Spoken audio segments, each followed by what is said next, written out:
the administrative procedures are a little bit more complicated now. So it's more costly and it's more time consuming as well when you want to import goods from France and from the EU in general.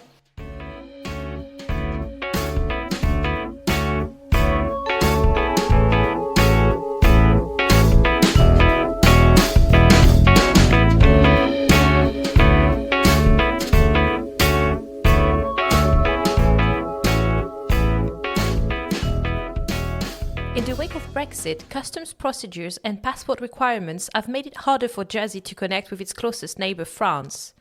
Some suppliers have already given up on the island as a market, while others are debating whether the administrative burden is worth it. Christine Bonhomme, the manager of the Maison de la Normandie et de la Manche, explained what impact the new restrictions have had so far and what they mean for the future of the French connection. What has changed for the importation of French and European produce to Jersey since Brexit? Well, actually, a lot have changed since then because the administrative procedures are a little bit more complicated now. So it's more costly and it's more time consuming as well when you want to import goods from France and from the EU in general. And for instance, you need to have a custom agent taking care of all the administrative procedures with the customs in France if you want to import goods from France to Jersey. You have to find something where we call a commodity code, which means that each goods that you're going to import is going to have a specific code, and you need to check that so that it's the right one for all the custom fees that need to be paid afterwards. You have to also prove the origin of your goods.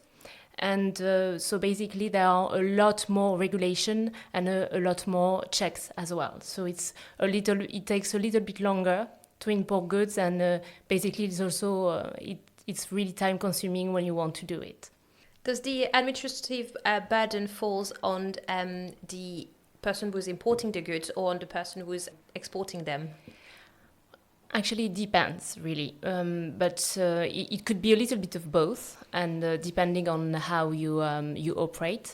For us, for instance, in Maison de Normandie, we do have a small shop, a small Norman shop, and we try to, as much as possible, we try to do everything so that the producers of the goods in France don't have to do all of that. Otherwise, it could be maybe it could be too much for them when they are not used to do all of this.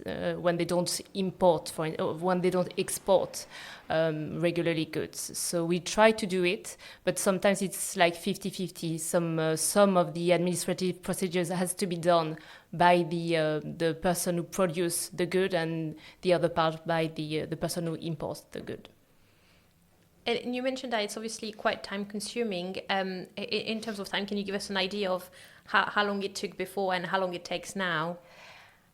That's a good question. It's a little bit difficult because it really depends how much you import and the various goods you have. If you are importing bulk of the same kind of good, it won't be that time consuming because you're going to have just one commodity code and it's going to be pretty straightforward. But if you have, like us, for instance, in our little shop, maybe 25, 30 different kind of items, so it's going to be, it will take, a few hours to really check everything, and it's going to be maybe 2 or 3 days of work to do the import when it was maybe half a day before that. And in terms of the commodity codes, I understand that they are very specific, and there's one for literally every product. How easy is it to find them?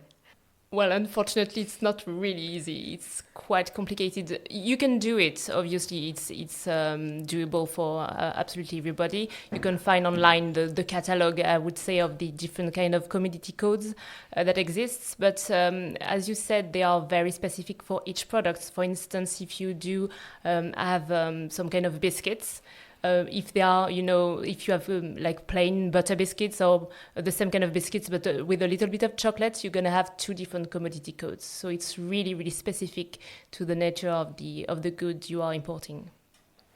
And what happens if you get it wrong? Well, what happened, it could then cause some more delays because then if customs see that you declared some goods and they are not matching with the actual commodity code that need to be put on the paperwork, then they're going to retain your goods, obviously.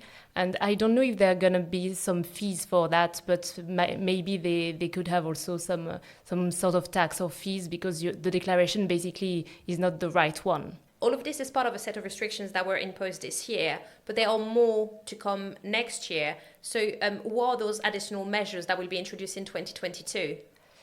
That's true. We have only part of the new regulation which is now in place, and we know that from 2022 we're going to have a little bit more regulation to follow, especially as far as controlling and having a health certificate for animal products. Such as, for instance, saucisson, pâté, every kind of meat sort of products, you would need to have a bit more control, and you need to have basically a certificate by an official saying that the goods are good for consumption, for human consumption. What kind of impact do you think this is going to have in the importation of animal products into the island? Again, it varies because, of course, it means that everything is a little bit more difficult for some people, maybe for some shops or some retailers in the island.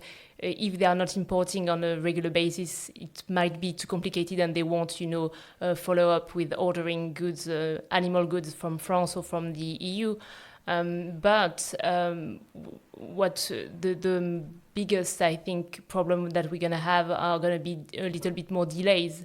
I don't think it will stop everything. Of course, I'm sure that we will find some ways to still import some of the products, even if there are more administrative regulation. But the thing is, it's going to be, again, a little bit much longer, I think, because you need to have all those checks, all those procedures made beforehand. So maybe we're gonna have some delays in having some kind of products in the island. And obviously in Jersey we have French traders coming to the island several times a year, and I think it's something that islanders look forward to quite often. How are those producers being affected by the new measures, and how will they be affected by the new ones to come next year? Well, for them, actually, it's going to be a little bit difficult. It's already quite difficult because most of them they are not really they don't really use computers all the time. They don't really know how to do all the regulation, the different paperwork by themselves. So sometimes it's a little bit overwhelming for them to have to do all of that, and especially because they need to plan really ahead, because there are so many papers that you need then to have to prove that your goods can be imported without any problem. You can't just have an inventory of your goods. You have to have all the supporting documents, the commodity codes, etc. So for them, it's already quite difficult for some of them to do that now. And with the further restrictions, such as the health certificate, which is going to be put in place in 2022, maybe some of them won't be able to come over at all because it's going to be then too complicated, and they won't really have the time or even the capacity to really do all that work, that extra work. Thankfully, right now, they are really on board with trying to still come over to Jersey because they really love coming over to the island. They love the Norman market here. They love the atmosphere, and I know they have a very faithful also clients. So they really, really enjoy coming over here, but maybe it's going to be too difficult for some of them. So we expect that we might lose some of the traders and probably have smaller markets in the future. Another issue with Brexit is obviously that everyone that now comes into the island has to have a passport. And obviously in Europe, and especially in France, there's not so much of a culture of a passport. Everyone uses a French identity card. So do you think that this requirement could be a turn-off for travelers in the future? Yes, that's also one of the issues that unfortunately we see now because the passport regulation is in place since October this year. As you said, every French citizen or every EU citizen needs to have a passport to come over to the island. And as you know, also one of the ferry company which provides a direct link between Jersey and Normandy, Manche Express, who travels between Saint-Hélier and Granville or Carteret and Dieulette. They are really relying on day trips and people coming over just from France in Jersey just for a day. And obviously, for those people who don't have passports, they might not wish to buy a passport for just coming over for one day in the island. So that would be maybe also losing some clients, losing potential tourists coming over to the island, and also being able to enjoy what Jersey has to offer. And obviously it's a little bit sad for us to see that, and we hope that the fallback won't be too bad. And also for the twinning committees, we have a lot of parish in Jersey which are twinned with towns in France and in Normandy especially. And most of the twinnings member in Normandy don't have, passport. They do have ID cards, but they don't usually have passports. So will they then, will they accept to pay 80 or 90 euros to have a passport for a one-day trip once a year to Jersey? Well, we'll have to see. So maybe also we're going to have a little bit less French tourists and especially day trippers. Well, between the obviously the loss of the opportunity to enjoy French produce in the island and there's those issues between the contact between French nationals coming to Jersey and the twinning members as well not being able to travel, on the long term, what kind of impact do you think Brexit will have on Jersey and its relationship with France?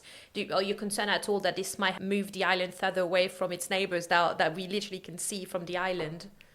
Well, it's obviously a concern, especially for speaking of the two closest neighbours, and which I represent, the region of Normandy and the county council of La Manche, which are really involved into cooperation with Jersey.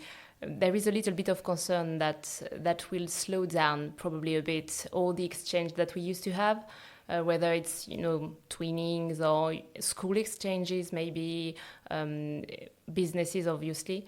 So that's a little bit of concern, but we also see that because we are so close geographically and historically, we are sure that we will overcome, all of those complications. There were strong links before Brexit, and there will be still very strong links after Brexit. Thank you, Christine, for your time. That was the Bailiwick Podcast. If you enjoyed it, please like and share it. The music intro is I Shift My Weight by Luno. More on the podcast next week.